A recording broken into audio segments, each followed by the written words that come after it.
नमस्कार दोस्तों, हमारे देश में जितनी भी वर्षा होती है अगर उसको प्रतिशत में विभाजित किया जाए तो लगभग 88% वर्षा मानसून से, 10% वर्षा उष्णकटिबंधीय चक्रवात से और बची हुई 2% वर्षा पछुआ विक्षोभ से होती है। इस तरह देखा जाए तो भारत में वर्षा मुख्य रूप से मानसून से ही होती है, लेकिन मानसून को भी दो भागों में बांटा जाता है, एक दक्षिण पश्चिम मानसून और दूसरा उत्तर पूर्व मानसून। तो जो मानसून है, जो मुख्य वर्षा है वो दक्षिण पश्चिम मानसून से ही होती है, जो लगभग 80% है। तो आज के वीडियो में हम इसी मानसून की बात करेंगे जो दक्षिण पश्चिम मानसून है, क्योंकि भारत में वर्षा का यही एक मुख्य स्रोत है। दक्षिण पश्चिम मानसून भारत में अरब सागर से और बंगाल की खाड़ी से प्रवेश करता है और भारत की मुख्य भूमि में अरब सागर की शाखा सबसे पहले प्रवेश करती है, लेकिन सबसे अधिक क्षेत्र और सर्वाधिक मात्रा में जो वर्षा होती है वो बंगाल की खाड़ी की शाखा से होती है। अरब सागर की शाखा 3 उपशाखाओं में विभाजित होकर प्रवेश करती है। पहली शाखा पश्चिमी घाट पर्वत से टकराकर इसके पश्चिम में औसत 250 सेंटीमीटर वर्षा करती है, जबकि इसके पूर्व में वृष्टि छाया क्षेत्र का निर्माण होता है, जहां वर्षा की मात्रा मात्र औसत 50 से 55 सेंटीमीटर वार्षिक रह जाती है।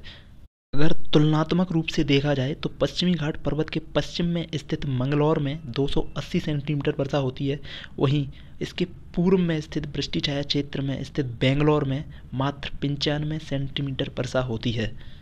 अरब सागर शाखा की जो दूसरी उपशाखा है वह नर्मदा ताप्ती की ब्रंश घाटी में प्रवेश करती है और यहाँ विंध्यन सतपुड़ा की पहाड़ियों से टकराती हुई इस क्षेत्र में औसत 125 से 150 सेंटीमीटर वर्षा कराती है। यह शाखा पूर्व में छोटा नागौर पठार तक वर्षा करती है। अरब सागर शाखा की जो तीसरी उपशाखा है वह उत्तरी शाखा के नाम से जानी जाती है और यह खंबात की खाड़ी से प्रवेश करती हुई गुजरात राजस्थान से गुजरती है। यहाँ अरावली की भौगोलिक स्थिति लगभग उत्तर दक्षिण दिशा में होने के कारण यह मानसूनी पवनों के लिए अवरोध का कार्य नहीं करती है। मानसूनी पवनें अरावली के समानांतर बिना टकराए आगे बढ़ जाती हैं। इसी कारण इस शाखा से गुजरात एवं राजस्थान में मात्र 25 सेंटीमीटर वार्षिक वर्षा प्राप्त होती है।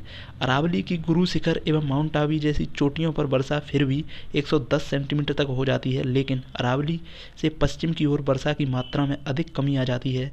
ऐसे में शुष्क दशाओं के कारण यहाँ थार मरुस्थल का निर्माण हुआ है। यह शाखा उत्तर में हिमालय से टकराकर जम्मू कश्मीर और हिमाचल में थोड़ी बहुत वर्षा करती भी है। अब बात करते हैं दक्षिण पश्चिम मानसून की दूसरी शाखा, जिसे बंगाल की खाड़ी की शाखा कहते हैं। यह शाखा भी 3 उपशाखाओं में विभाजित होकर भारत में प्रवेश करती है। इसकी जो पहली उपशाखा है वह आंध्र प्रदेश एवं उड़ीसा में प्रवेश करती है और पूर्वी घाट पर्वत से टकराकर तटीय प्रदेश में 125 से 150 सेंटीमीटर तक वर्षा करती है।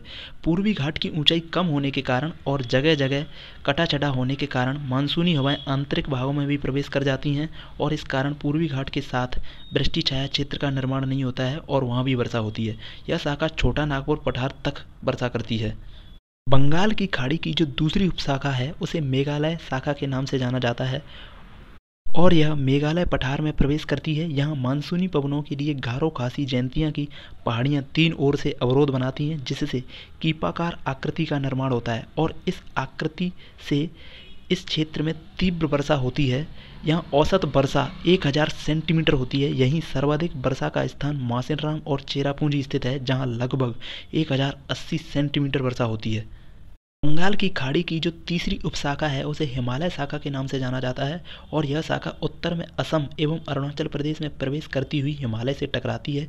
यहाँ अरुणाचल प्रदेश में इस शाखा से लगभग 280 सेंटीमीटर वर्षा प्राप्त होती है। हिमालय शाखा पूर्वी हिमालय में वर्षा करती हुई पश्चिमी हिमालय की तरफ जाती है और वर्षा करती है। हिमालय के राज्यों में वर्षा करने वाली यह प्रमुख शाखा है। यह शाखा ही मध्यवर्ती मैदानी राज्यों में भी वर्षा करने वाली प्रमुख शाखा है। असम, बिहार, बंगाल, उत्तर प्रदेश, हरियाणा, पंजाब तथा राजस्थान इस शाखा से वर्षा प्राप्त होती है। राजस्थान में वर्षा करने वाली यह प्रमुख शाखा है। अरब सागर की शाखा की तुलना में बंगाल की खाड़ी की शाखा से राजस्थान में वर्षा अधिक होती है, जबकि देखा जाए तो राजस्थान अरब सागर की शाखा के करीब है। तथा दक्षिण पश्चिम मानसून के बारे में। धन्यवाद। उम्मीद करता हूँ वीडियो इन्फॉर्मेटिव लगी होगी।